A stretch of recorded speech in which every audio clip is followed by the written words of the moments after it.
get by. I was working on a job. They paid me just enough to keep me from quitting, and I worked just hard enough to keep from getting fired. How many know people like that? Blink your eyes if you understand what I'm talking about. I was powerful. I knew I could do more.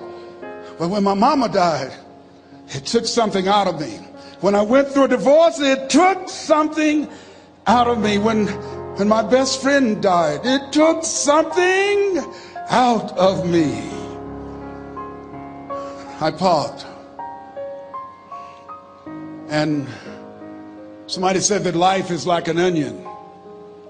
You have to peel it one layer at a time. And sometimes you cry. Life's going to happen to you when you have a dream. You're going to get slapped around. And don't take it personal.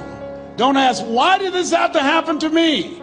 Why not you? Who would you suggest? You want to give us some names, some email addresses? And don't tell everybody. 80% don't care and 20% glad it's you. It's called life. Suck it up and move on. Get over it.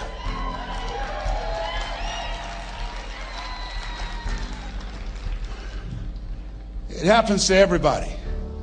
Here's the other thing: as you look at your goals and look at your dreams, when you're going through some stuff, repeat out to me, please. When things go wrong, don't go with them.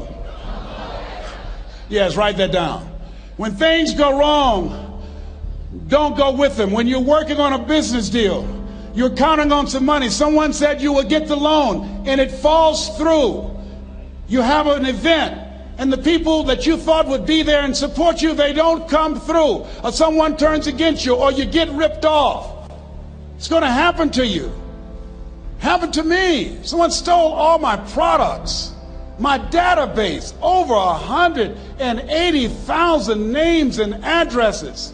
It's not personal. It's going to happen to everybody. It does.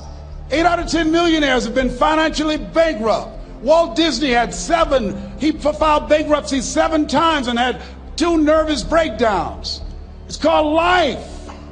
But I got a saying: when life knocks you down, try and land on your back, because if you can look up, you can get up. You've got the power in you to do that. You've got something special. You've got comeback power.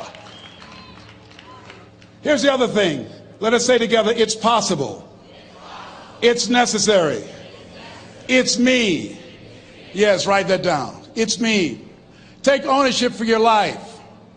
Nobody can live your dream for you but you. Nobody's going to take care of your business like you. Stop coming up with excuses.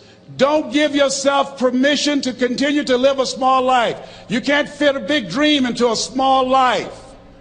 Give yourself permission to go for it, to test yourself, to challenge yourself, to live full.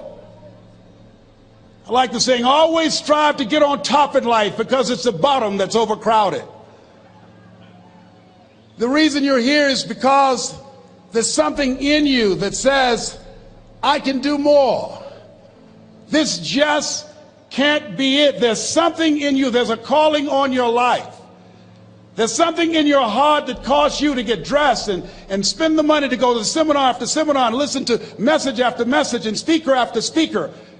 Because there's something in you that tells you this is not it for you. You have not peaked here. There's more in you that you are expressing. Eye has not seen, ear has not heard, nor has entered the heart of mankind what's in store for you if you challenge yourself, if you persist and persevere, if you take ownership for your life. George Bernard Shaw said the people that make it in this life, they look around for the circumstances that they want, and if they can't find them, they create them. Create what you want. You have the power in you to do more than you can ever begin to imagine, to control your destiny, to make a difference in our children, to make a difference on the planet, to make an impact. Let us say together, it's me. And let us say together, it's hard. Say it like you know it. Say, it's hard. Ladies and gentlemen, it's hard. There are people who have seen their retirements taken away from them by the corporations that they work for. They were within 2 or 3 years of retiring, and they had it taken from them. The number one entrepreneurs in this country now are senior citizens. The number one employer, number two, McDonald's and Walmart. And there's nothing wrong with those jobs. I guarantee you those people did not have a plan to end up living their lives at the end of life with those types of jobs. And they didn't have a plan like you have, and while you're investing in yourself, not to. And it's hard. There are people making choices between purchasing prescription drugs or paying for gas or a mortgage note. It's hard when you're working on a job for 20 years, 30 years, give them some good years, and then they come in and tell you, we've downsized. In other words, you're fired. And then you have to start all over again. How many of you know it's hard? Raise your hands, please. It's hard. And it's not fair. One of the things I like about T. Harv is he talks about work and investing in yourself. It's not fair when people are going up against that kind of stuff to tell them just think positive and be enthusiastic and everything will work out all right. Ain't that kind of party. It's hard. Life will put some knots on your head. I bought my first home for my mother. I was rushing, didn't know what I was doing, and I bought a home that had a lien against it. And they called me, Mr. Brown, yes, there's a lien against your property. We need $55,000 if you're going to stay there. Wait a minute, sir. I just bought this home. The guy told me there were no liens against it. I'm not the one that owe you the money. You should have checked that out, Mr. Brown. Come on. I called my attorney. We followed up. Yes, Les, there's a lien against the property. But he told me there were no liens. He lied, obviously. Oh, my God. He told me he wanted to help me because he admired the fact that I was buying this home for my mother and that he was adopted, and he identified with me. Les, he suckered you. He played you, man. So what? Well, would they take payment arrangements? What about $5,000 a month? They want all the money, Les. They want all the money, or you're going to have to get out. The house is going up for sheriff's sale. Do you have it? No, I don't have it. Can they give me some time? Tell them to give me 3 months, please. Give me 3 months. My mother's in her 70s, man. She has a bad heart. Don't do this to me. This is my dream. Don't do this, man. Please, let me talk to them. Les, I'm talking to their attorney. They don't want to talk to you. I've got to talk to their attorneys. Do you have the money? No. Will they give me 3 months? No. What about 2 months? No, Les. They want the money in 7 days. Oh, my God. Let me call you back. I'm not sure. And I walked the floors thinking, God, how could this happen to me? I got to figure this out. I got to figure this out. And it seemed like the days were just ticking off. Thursday, I had to call them and let them know. They called me, Les, do you have the money? No, I don't. Friday, you have to leave. The sheriff will be there. You're going to have to leave, Les. They're going to take my house. What about my down payment? You lost it, Les. You lost it. Okay. I got to go. Yes. I prayed, Lord, please, if you show me that you're real, if you're really real, you think Paul worked for you, you haven't seen anything. Don't let me lose this house and watch what I'll do for you. I was trying to cut a deal. Have you ever tried to cut a deal? It's amazing how spiritual you get when you get in trouble. You know what I mean? When I was diagnosed with prostate cancer, I was going to bed with the Bible and the Holy Quran and Science of Mind and Joel Goldsmith, everything I could find. I was paying to Jesus, Yahweh, Melchizedek, everybody. I was calling on everybody. It's amazing. And here I was walking the floor, 3 o'clock in the morning, and I had to go and wake my mother up. I got on my knees and I said, Mama, I said, I need you to wake up. She said, what's wrong, Leslie? I can hear you walking back and forth. I'm not asleep, son. I said, there's something I need to tell you. She said, your eyes are red. Why are your eyes red? Because I feel so stupid now. Why? We got to move tomorrow. Why, Leslie? There's a lien against the property, and They want $55,000 and I don't have it. And we're going to be set out tomorrow. We have to go back to Liberty City. So she said, it's okay. I don't like this house anyhow. I said, why? She said, because of my arthritic knees, it hurts my knees when I go up the steps. I said, then why didn't you tell me? Because you were so happy. I just said it because you were happy. I'll live in a shack with you, boy. I love you. It's not the house. I love you. I love all my children. I said, thank you, Mama. Thank you. And the next day when we were in the truck going back to Liberty City and we pulled down 68th Terrace, the neighbors came out and said, wow, Mamie, y'all coming back? Are you back? Yes. What happened to the home your boy bought for you? Those boys you adopted. Leslie didn't do a title search. He made a mistake. And boy, I was so humiliated. How many ever made a mistake that you were just humiliated? Raise your hands. I was devastated. I was taking the furniture off the truck, and my mother came and I was crying. And she said, boy, I said, yes, ma'am. She said, hold your head up. I said, Mama, I can't. She said, hold your head up. I said, why? Look what I've done. She said, it's okay. It's okay. You are going to make a lot of mistakes in life, young man.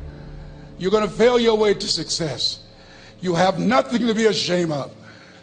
Keep your head up and take that furniture back in the house. I said, yes, ma'am. And I learned something from that. If you ever go through something, hold your head up. If you ever make a mistake, hold your head up. If you ever do something that everything goes wrong, life catch you on the blind side, hold your head up. It's not over. Goethe said, that which does not kill you will make you stronger. Hold your head up. Shake someone's hand on your right and left and say, hold your head up.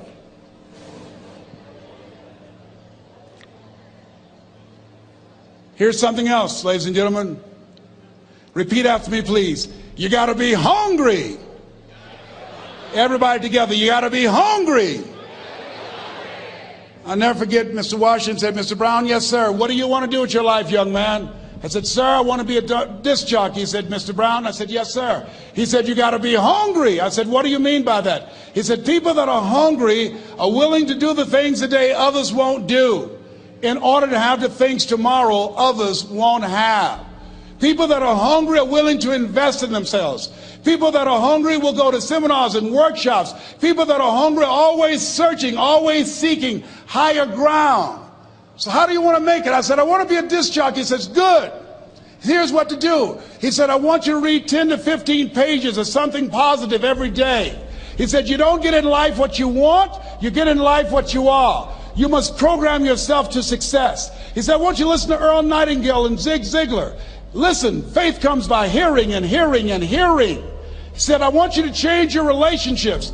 And I don't want you to ever lose your hunger. I said, what do you mean by that? He said, people that are hungry are unstoppable. People that are hungry are no matter what people. They make it happen no matter what. He said, I want you to listen to Paul Harvey. Who is he? He's the world's greatest communicator. Success leaves clues, young man. Always listen and follow people who are doing what it is you want to do at the level you want to do it and learn from them.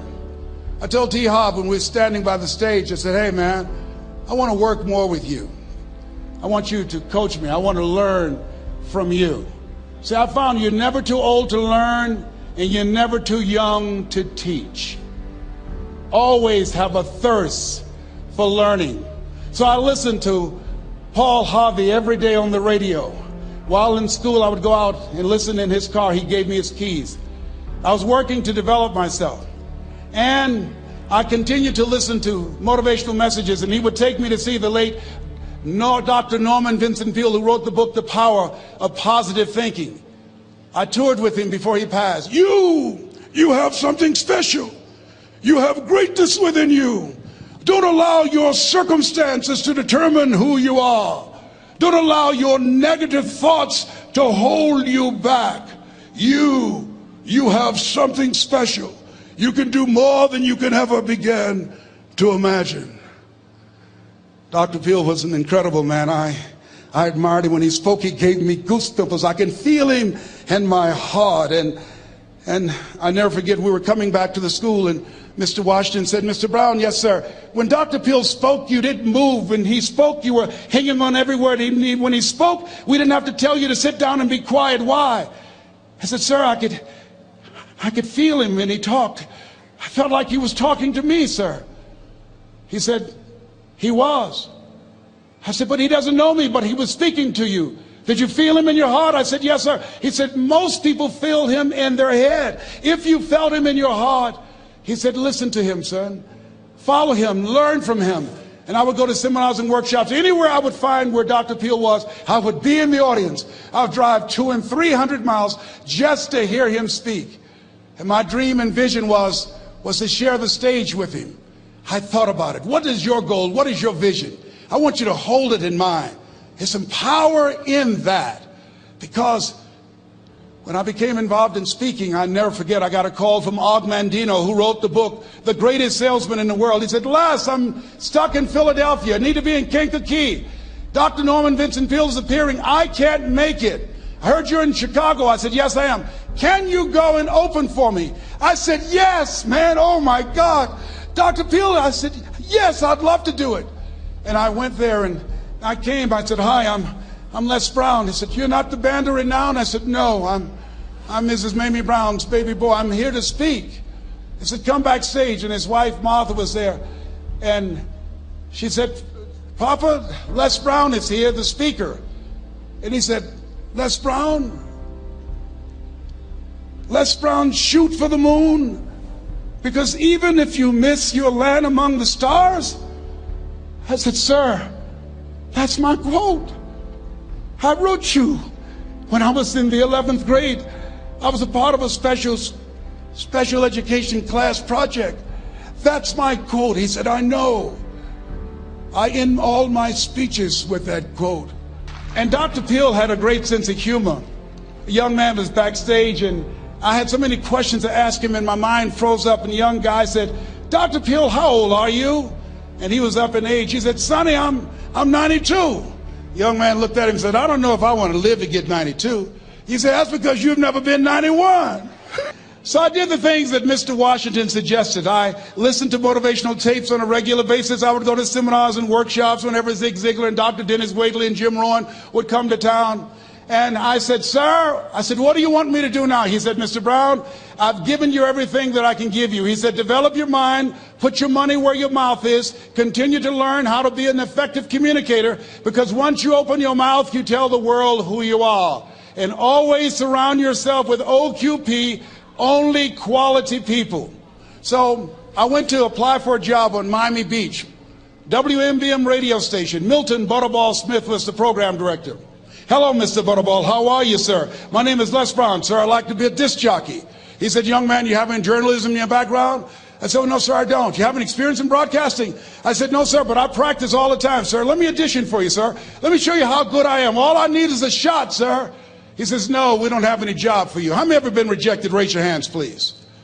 I was devastated. I went back and I told Mr. Washington, I said, Mr. Washington, they said no. He said, don't take it personally. Most people are so negative, they have to say no 7 times before they say yes. He said, you got to be hungry. Know your vitamin. Go back again. I said, yes, sir. Hello, Mr. Butterball. How are you, sir? My name is Les Brown, sir. I like to be a disc jockey. Young man, weren't you here yesterday? Yes, sir, I was. Didn't I tell you no yesterday? Yes, sir, you did. Then why are you back today?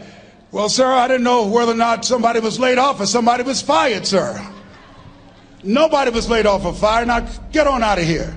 I came back the next day. Hello, Mr. Butterball. How are you, sir? My name is Les Brown, sir. I like to be a disc jockey. I know what your name is. Weren't you here the last 2 days? Yes, sir, I was. Didn't I tell you no the last 2 days?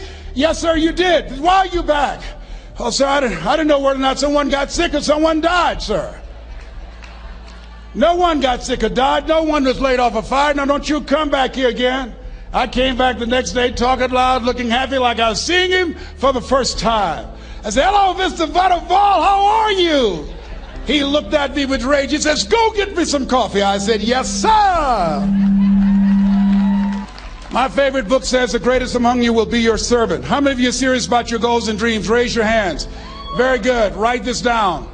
Provide more service than you get paid for. Provide more service than you get paid for. I go to a lot of seminars and workshops. And one of the things I know about T. Harv Eckert, when I was sitting in the class with Robert Ruppel and all of the other presenters, they hold themselves to high standards and they provide more information than anybody else in the industry, bar none. They hold nothing back because their commitment is for your success. And when you hold yourself to high standards, write this down, impact drives income. That's why you're here. Because the training, the seminars, been making a difference in your life. If they did not have impact, 200 or 300 people would be here, if that amount. Impact drives income. So I became the errand boy for the disc jockeys. I would go get their lunch and their dinner, and I would bring it to them in the control room, and I'd watch them working the control boards, knowing my time will come. Write this down. I expect to reach my goal. Yes, you want to operate with a spirit of expectation. I expect to reach my goal. So I started preparing for the next position. Never forget one quote that I heard.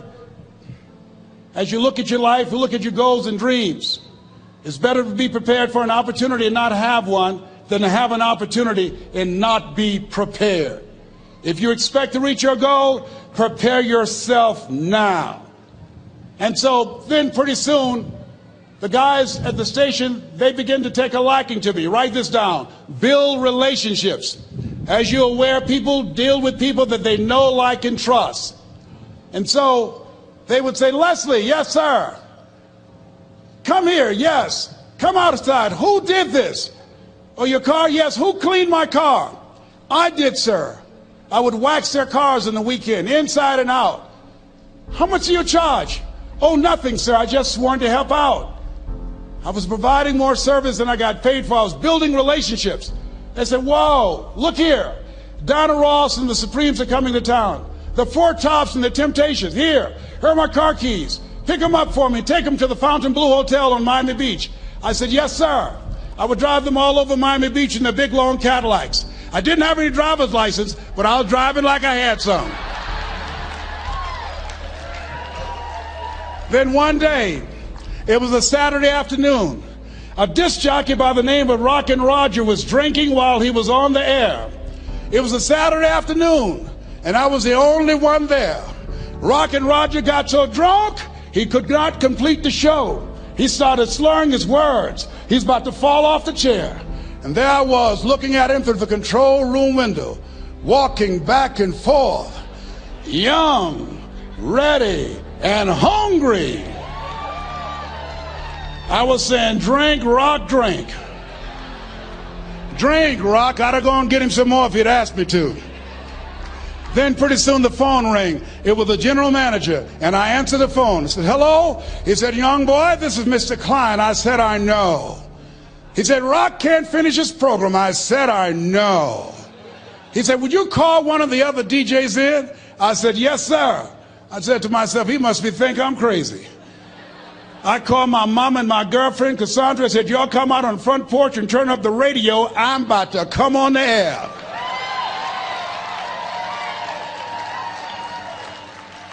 I waited for about 20 minutes, and I called him back. I said, Mr. Klein, I can't find nobody. He said, young boy, you know how to work the controls? I said, yes, sir. He said, go in there and segue the records, but don't say nothing here. I said, yes, sir. I couldn't wait to get old Rock out of the way. I put on a fast record. I said, look out, this is me, LB Triple P. Les Brown, your platter playing papa. There were none before me and there will be none after me. Therefore, that makes me the one and only. Young and single and love Domingo, certified, bona fide, indubitably qualified to bring you satisfaction and a whole lot of action. Look out, baby, I'm your love man. I was hungry. I was hungry. Get old man a round of applause. I was hungry. I was hungry. You got to be hungry. Shake someone's hand on your right and left all around you and say, you got to be hungry. You got to be hungry. To get those dreams out of your head and step into your greatness, you got to be hungry. To get those ideas, that talent, that gift out of your system, you got to be hungry. To get up off the canvas of life and understand what Willie Jolly meant, that a setback is a setup for a comeback. You got to be hungry. People that are hungry are willing to do the things today others won't do in order to have the things tomorrow others won't have. How many of you got value out of what you've heard thus far? Raise your hands, please. Very good. I would like to leave this with you. I don't know what your goals are. I don't know what you want to do. Here's what I know about you. You have greatness within you. Here's what I know about you. I can help you to live full and to die empty. I can show you what I've learned. If anybody told me that I would be doing what I'm doing now, I leave here today, I go to New Orleans and speak there, then I'll be flown to Barcelona. If anybody told me, given my circumstances, born in an abandoned building on a poor section of Miami, Florida, called Liberty City, both my birth parents stood up and said, hello, son, I would not know either one. Being labeled educable mentally retarded, put back from the 5th grade to the 4th grade, failed again when I was in the 8th grade, no college training. Anybody told me the principles that I would teach you, that they would have the impact that it has had on my life. This Les Brown that you see, I did not know he existed. And I tell you that you have greatness within you. You have the ability to do more than you can ever begin to imagine. Come into the room with me, and I guarantee you your life will never be the same again.